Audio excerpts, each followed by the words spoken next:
Hello everyone. I have here a simple case of jaundice, which was not that simple. So this is a 41-year-old lady who presented with jaundice and pruritus over 10 days and pale colored stools. She initially developed jaundice, abdomen pain and nausea, for which she took herbal medication for 10 days. Initially itself she had these high colored urine and yellowish discoloration of eyes, and then again it worsened and she developed pruritus after herbal medication. She was also a diabetic, type 2 diabetes on medication, and she had also lost 4 kg weight in 10 days because she was taking a very bland diet. And she presented with icterus and abdomen was soft with right hypochondrial tenderness, and the rest of the systems were normal.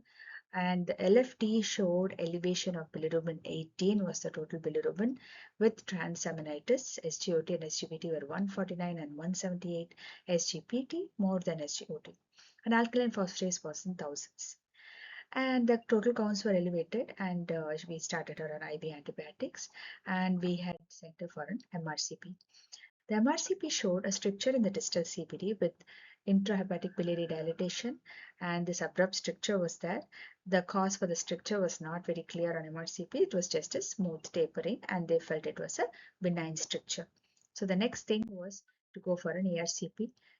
Once there's jaundice and then there is MRCP showing a clear stricture, then we have to evaluate what the cause for the stricture is, right? So then we went ahead and did the ERCP, cannulated, and once we entered the bile duct, we could do the cholangiogram, and always we find the ERCP cholangiogram to be more helpful, but in this case, ERCP and MRCP showed the same presentation, that there was a short lens stricture and nothing more to say.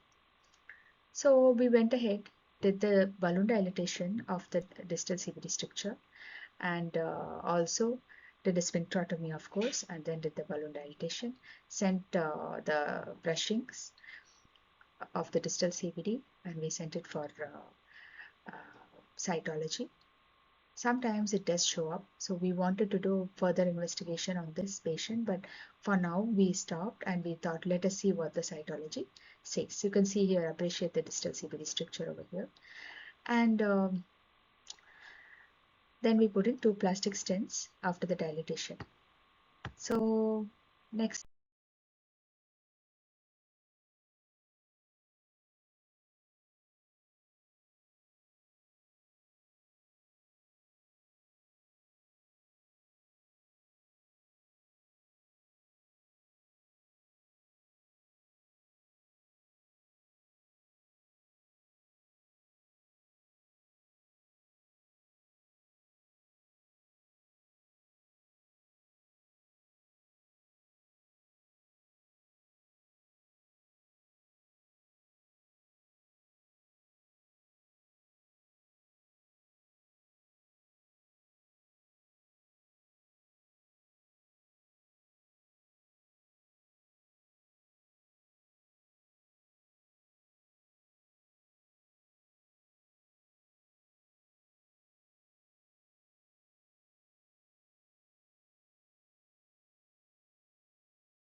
Coming to the next thing, whenever we see a distal CVD structure with an abrupt taper, like a rat tailing, then we have to be very cautious if it's malignancy. Whether it is or not, we should always rule out. I know she's a 41-year-old, but here we are facing this dilemma. And until LFT comes down, CA99 may not be very reliable. She improved. The jaundice reduced to bilirubin 5. OTPT also came down to near normal. Still, ALT was 3 times elevated, but ALP, the alkaline phosphatase, was still highly elevated and was not settling, even though she improved clinically. So we decided to go ahead and evaluate this structure after a multidisciplinary discussion. We wanted to see what this structure was exactly, and even sometimes endoscopic ultrasound shows a very clear picture of the distal CBD, and you can see it tapering very well. And here we could see on EUS a lymph node, and then we could see a very bulky head region with we could see the tapering CBD, but we could not see any lesion over there. So we decided to target the pancreatic head, which was bulky, even though she did not have pancreatitis, and even the PD was normal. So it was very unusual to see this bulky head with no lesion there. So we had a FNB, EUS guided FNB, FN with biopsy itself can be done. The needle is a specially designed needle with a type of the way we can acquire tissue out of it, and that is sent in formalin, and you can even do IHC on it. So both the lymph node and the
head of pancreas was targeted.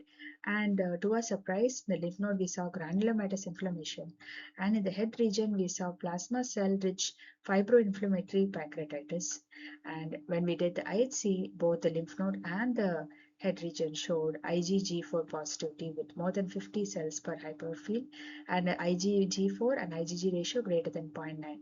Even a greater than 0.4 is aiding, will aid in the diagnosis. More than 10 IgG4 positive cells and more than 0.4 will help in diagnosis of autoimmune pancreatitis, IgG4 related pancreatitis.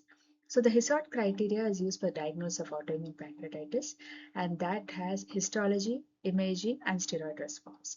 Though in imaging we did not get the very typical rim enhancement or biliary strictures, histology proved without doubt that there was storiform fibrosis and greater than 10 IgG4 positive cells.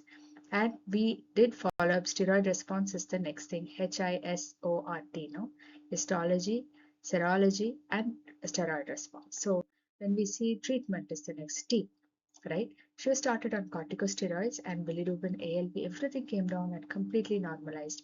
And once it normalized, there was either an option of gradually tapering, giving her a very low dose steroid tapering, stopping, and waiting for a relapse, or we could switch to azathioprine, and we did that.